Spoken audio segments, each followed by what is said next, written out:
সুপ্রিয় দর্শক, আজকে আমাদের মাঝে অতিথি হিসেবে উপস্থিত আছেন সম্মানিত মন্ত্রী মহোদয়। মন্ত্রী সাহেব স্বাগতম। আমনের পায়ের ধুলা পাইয়া মোরা ধন্য। জি জি, অবশ্যই। তো মন্ত্রী সাহেব, আমনের সম্পর্কে যদি কিছু বলেন, কি জানতে চাও? আমনেরে কোনো প্রশ্ন জিগাইতে ভয় লাগে? না না, ভয়ের কি আছে। আচ্ছা, আমনে কি 3 বেলা ভাত খান?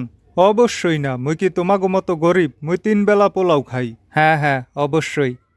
প্রিয় দর্শক, আজকের সাক্ষাৎকার এই পর্যন্তই। আবার দেখা হবে অন্য কোনো পর্বে। দর্শক, আজকে আমাদের মাঝে অতিথি হিসেবে আছেন, এই সারা, তোর নাম কি? মফিজ। মফিজ হালা, তোরে নেতা বানাইছে কেডা?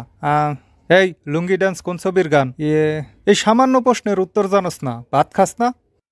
লুঙ্গি ডান্স কর, দর্শক দেখা। না, এগুলা কেমন ধরনের কথা? কি তুই আমাকে বাক স্বাধীনতায় বাধা দিতে আসোস? আমনেকে বাক স্বাধীনতা তো আমরাই দিছি। আমরা এত কথা কসকা তুই আয়। দর্শক দেখেন কত বেয়াদ্দ পেয়েছে আমরা।